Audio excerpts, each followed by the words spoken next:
This is Eki, a 4-year-old Kunekune boar.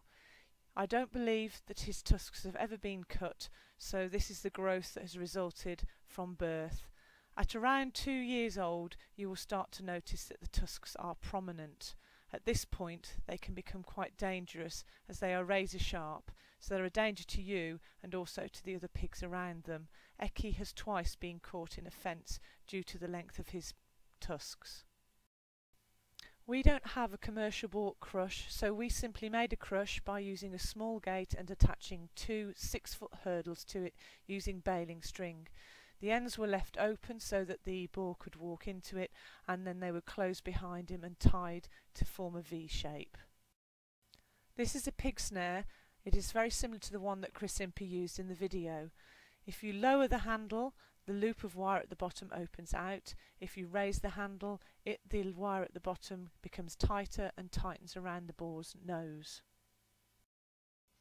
This is a piece of plaited baling string made by Chris and is used as a noose around the nose that can be tightened and loosened and then used to tie the boar to the actual gate so he can't move backwards or forwards. Whilst Eki was eating, Chris leant over the hurdle and loosened the snare. He was then able to navigate the wire around his tusks and into his mouth whilst he was opening his mouth eating the feed on the floor. It was interesting to note that Chris said that the Kunekune boar's nose and tusks were much broader than senior boars that he had done before. So it may be that it can be tricky to put the wire around a Kunekune boar because of it being slightly wider. Obviously castrates and boars of other breeds, their nose will be narrower, so it should be easier. Chris is now armed with all the tools that he needs, and Eki has been encouraged into the crust simply by putting some food onto the floor. There we go. Right, what we're doing here, we're going to detusk a Kunekune boar. If you can see his tusks there, he's got quite large tusks, which are very dangerous to have in a senior boar like this. I'm not saying he's going to attack anyone, but when you've got tusks that long and that sharp, it's very easy for accidents to happen. What we're doing here is we've restrained him with the use of a snare. This is a snare that can be bought from most agricultural merchants. It's just a long-handled bar with another bar inside with a piece of wire which goes into the mouth, goes over the top of the snout, back behind the tusks, and there's a handle on the top. And what we actually do is we pull up so the boar can't apply downward pressure, because that's where his strength is. Here, Steve, and we pull it up to control him. Sam, if you could do that for me. Yeah. Just to continue to hold. What we're going to do now is use a rope snare, which is just 3 bits of bayless twine, all knotted together to give us a rope snare, which will do exactly the same job as the metal one. Tightens up around the top of the snout. But what this will do will allow me to anchor him to the gate so that he can't go anywhere once we've got him up on that gate.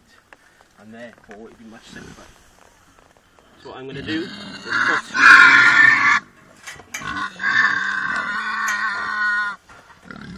the rope snare again into his mouth.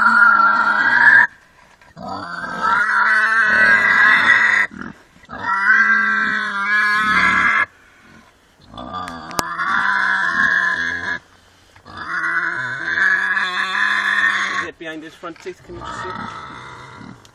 No. It's over his tusk. It's behind his tusk. Yeah, it's gone round the bottom of his tusk rather than into his mouth. There you are. What he's actually doing here, is keeping his mouth shut, which you don't blame him for at all. So he needs to be really careful, and we're very lucky here. He's quite compliant.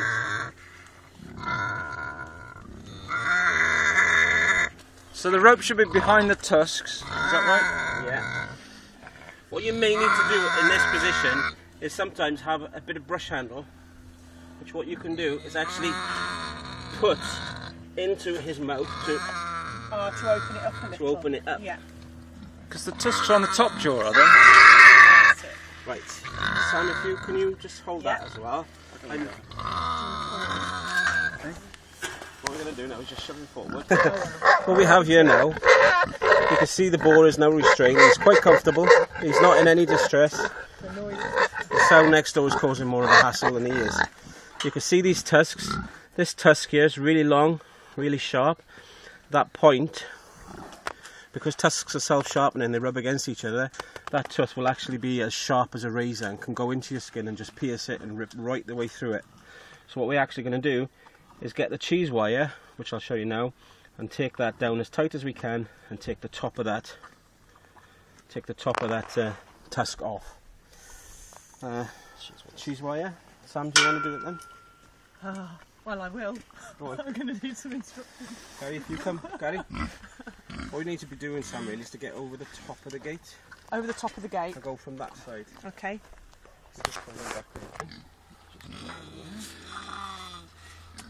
Right, what we're going to do is to put that cheese wire over the tusk and then slide it down as far as we can and then pull it back through there, that's it. Slide it down so it goes down as far as we can get it.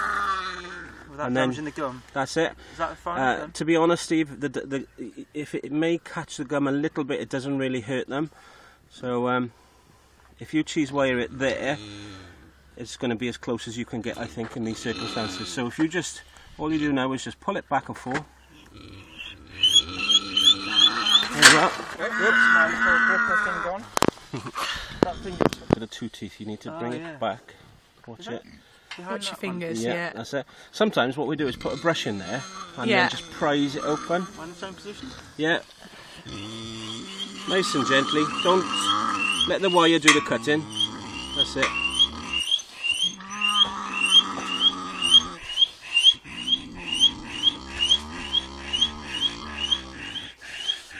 Oh gosh, I can see it's almost through.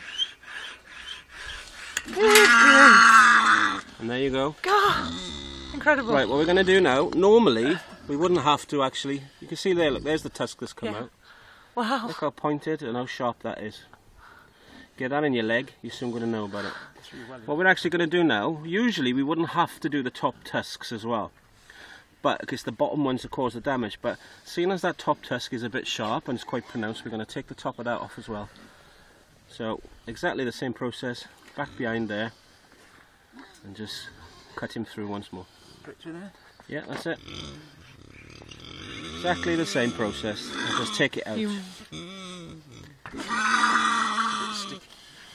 Yeah. Oh, and there goes the other one. Yeah. Right, so we've taken both tusks out now. So what we're going to do, we're just going to release them. So we untie the rope. Careful now, Gary. Hold on to him in case he decides to have a Barney. What I just generally do, I just drop the rope out like that. It's okay, just leave it, Sam, it'll come out.